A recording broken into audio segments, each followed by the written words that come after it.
Hey guys, the Portrait here. So this is an exclusive video on a simple color theory principle that I have learned from books, experience, and other teaching materials I've come across over the years.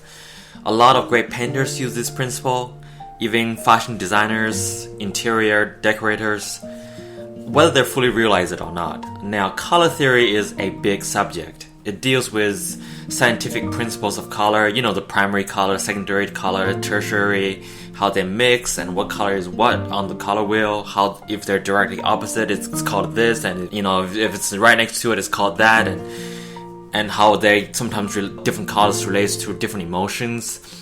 I'm not going to spend much time on all that complexity in this video. This is not a full tutorial on that, nor on painting portraits with color, although it certainly doesn't hurt.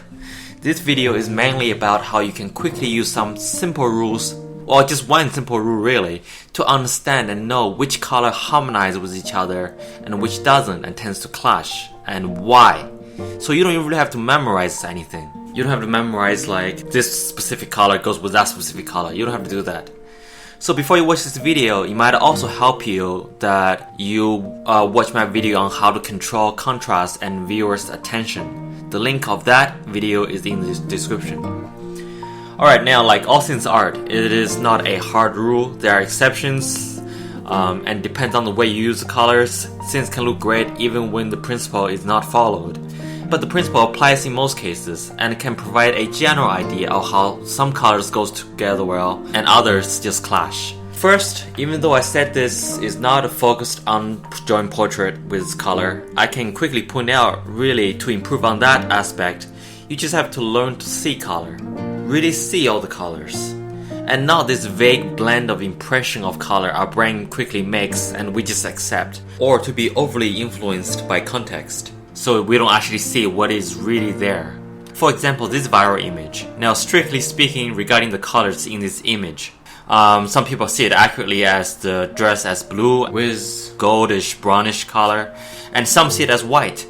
And those who see it as white, the scientific explanation is that there's nothing wrong with the way they see, but their brain simply taking too much context and the lighting, and they feel like it's white. They are letting context, which is kind of an optical illusion, to affect what is objectively in front of them, so they don't see the correct color. When someone first showed me this image, I not only pointed out the color as light blue and yellowish brown, I pointed out each little part as what kind of color, shade, and tested it in Photoshop and confirmed I was right. A lot of people would be able to do the same with this picture. And this is another good optical illusion. This one uses context to mess with your perception of not color but value. I'm now at the point where I can focus and see both blocks as the exact same shade. It requires some practice to see things accurately and not be messed with by the context, like you separate that part out. But it is doable, and something you kind of need to be able to do pretty well as an realism artist. Once you can see the colors as they truly are, you can take an image where you think there is not much variation in color, but then you can see in actuality how much variation there actually is. And this is actually one of the more flat images that I found. But of course, once you do learn to see colors, sometimes people tend to fall into the other side of the problem of seeing too much color and try to paint all the different colors and nuances they see. And it is a fine line of how much you do this, because painting all the little things you see and all the nuances you see is time consuming. It might not be necessary in many cases, and if you overdo it with whatever you are drawing, it can easily turn out to look like a rainbow. Since we tend to oversaturate color, we tend to overestimate how vibrant a color is. Okay, so that itself can help a lot of people with their portrait with color. Now I'm just going to cut to the chase and list the principles and briefly explain and give any examples as necessary to understand the idea behind harmonious color combinations. 1. Colors generally do not change temperature under the same ambient light. This is a fairly straightforward idea. Temperature means cool or warm. Green, blue, gray, they are cool colors. Red, orange, pink, warm colors. This you can look up fairly easily, and I think most people know this already. Gray is neutral, but generally is classified as a cool color. Now this is all terminology and how people classify things. And some people call pink cool red and orange warm red, which combined with temperature can create a lot of confusion. And how people classify things is not right or wrong, they're just methods of organization. So for the sake of this tutorial, just think that red, regardless of what type, is always a warm color. Same thing with green and blue. Just think of them as a cool color. If it's around blue, it's cool. If it's around red, it's warm. That's it, okay? Now this whole cool and warm stuff, you don't really need to memorize or understand perfectly, although it is fairly straightforward. The reason I brought it up first is to make clear the idea of what I'm about to talk about has nothing to do with this traditional idea of warm or cool. I'm going to be talking about two categories that works with any color and doesn't really have anything to do with warm or cool. I just don't want people to mix that up, that's all. Although one category does seem warmer and the other seems cooler, but I don't want you to think of them as that way to avoid confusion, really. Okay, so here is the heart of the principle. All colors belong to one of the two categories, and they are the yellowish color or that direction, or the bluish color or that direction. That's it. You can buy every pre-mixed tube of whatever color in the store. They all have their own names. There's the thousands of names of colors. But that tube of color will be in one of those categories. Sure, some are darker, some are brighter, some are more vibrant, some are duller. But still, they go into one of the two categories of yellowish or bluish. So, quick example, take the color green. You can see there are many types of green, but they fall into one of these two categories. Red, same thing. If the color is right in the middle, like fire engine red, it has a neutral stance, almost like black and white. It doesn't clash with anything, and it can potentially go with anything. Same thing with blue and yellow themselves. If at least one of them is purely yellow or blue, they actually often go well with each other, even though they provide the highest contrast to each other. So knowing all of that to complete the idea, and here is the most important part of the whole thing. All yellowish colors, when they go together, tend to harmonize. All bluish color, when they go together, harmonize. When you put a bluish category color and a yellowish category color together, they tend to clash. That's it. That's the main principle. Here is a few examples. Now keep in mind that some artists deliberately go against this principle to create high contrast or whatever effect they want. And most artists follow this principle to create harmonious effects. And here are a few examples of that. You can probably feel that they are easier on the eye. It is fairly self-obvious. As you can see that they generally follow this rule. Now I did mention that this rule is sometimes not followed and the result still looks fine. This is generally due to a few reasons.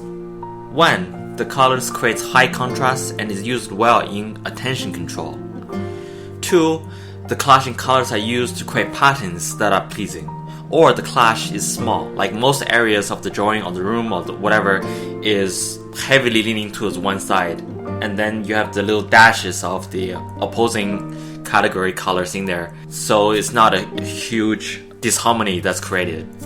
3. The clashing colors are the result of what we so often see in real life and experience, that we're so used to it, they feel natural and harmonious to us regardless.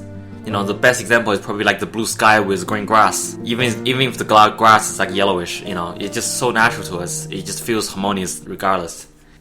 And last one is that even when clashing with each other, the way they clash is that each of the big elements in the picture is in its own category. But they exist in a very natural way and serves a good purpose and is not super vibrant. Generally, they're very realistic. And when that happens, this kind of goes back to rule number 3 as well, where, we're so used to them. So this we tend to be fine with. Of course, one way you can guarantee harmonization is just by following the principle. And I just want to emphasize again that black and white goes with everything. So I hope I made this principle clear in a fairly easy to understand manner and present it in a time efficient way.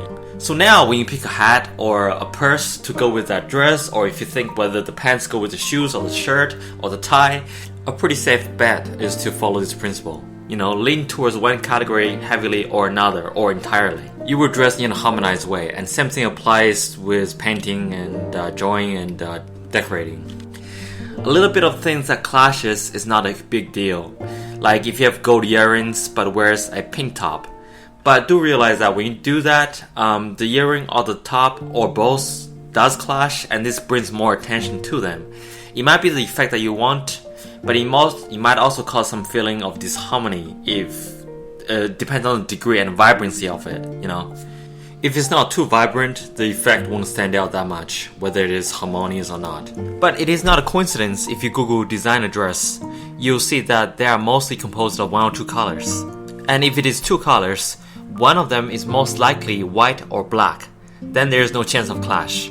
The higher end you go, the more intricate the dress might be, the patterns and the materials, but the number of colors remains simple and elegant. I mean, you can Google right now and see most of what I mentioned applies. Same thing with interior decoration, especially modern homes. They are mostly neutral color with a dash of maybe warmth here and there for contrast. But let's have fun and just look at this for real, and so you don't think I'm cherry picking. I'm searching for the term dress coordination on Google, and I'm scrolling down a bit and took a screenshot. Let's comment on that picture.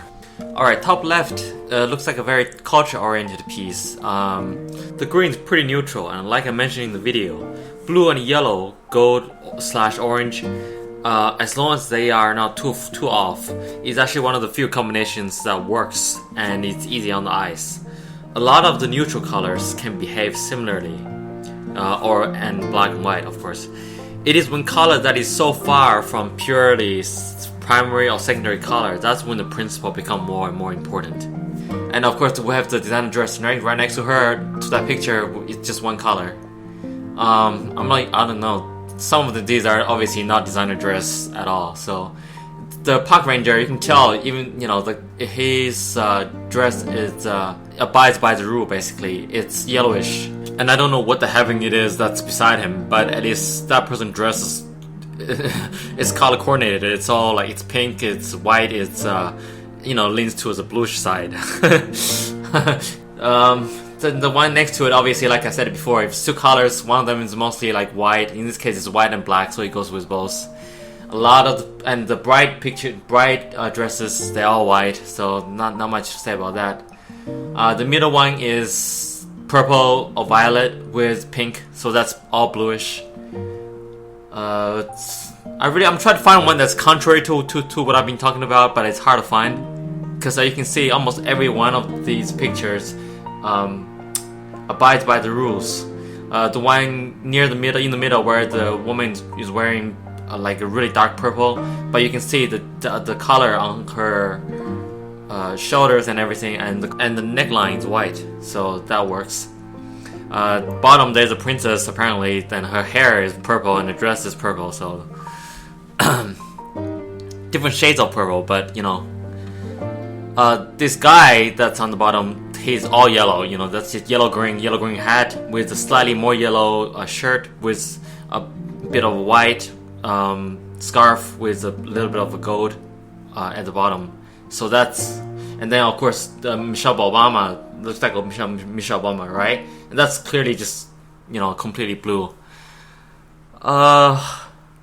You get what I see now. When you start paying attention to things like this, you start to see things how they actually works out. I'm actually scrolling down outside of the screenshot, try to find something. Okay, this picture that I found seems to be from a higher end designer, but it has some clashes with the colors. But still, that's not very much at all. Okay, let's look at the left one. The green in there is light green, but it's neutral green. It's neutral green, but very light toned. So it works with the darker, slightly blue overcoat, which, because it's so dark, its vibrancy is low, so it's close to black. So the clashing there is minimum, if any. The middle one, same thing. The green in the middle one leans like very neutral. You could say that it leans slightly towards blue, but it's very neutral. It depends on your monitor's calibration at this point, so that shows how close it is from neutral. And the pants leans slightly towards blue, but again, it's very neutral and black, and it's not vibrant, which is why it works with the white and the gray back she holds.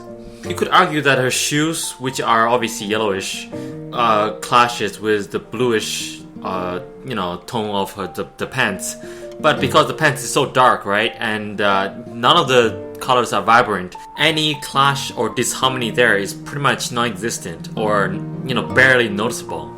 It works very well. Plus, the shoes actually, it goes up and it harmonizes with her hair and her skin tone in a much stronger and obvious way. So there is a little bit of clash there, but the biggest part is that the pants and her coat matches, and her hair and her shoes matches with each other. So this helped a lot, even though it didn't 100% abide by the rule.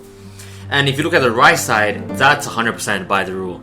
The green is a bluish green with a blue jean, so that just works. The jewelry she's wearing matches with natural human skin tone and her blonde hair. But strictly focusing her clothing, they're harmonious. You may not like it because you don't like the color green or something like that. You have a personal problem with the color green, but the colors don't have a conflict with each other. Okay, thank you guys, and I hope this video is helpful.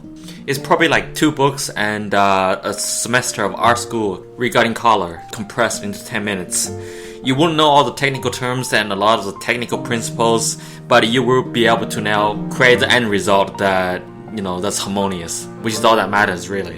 When you go out, your more fashion-oriented friends probably wondering why you're so good with colors all of a sudden, or how you can just pick the perfect drape for that wall, Say the wall is eggshell and that's, a yellowish color.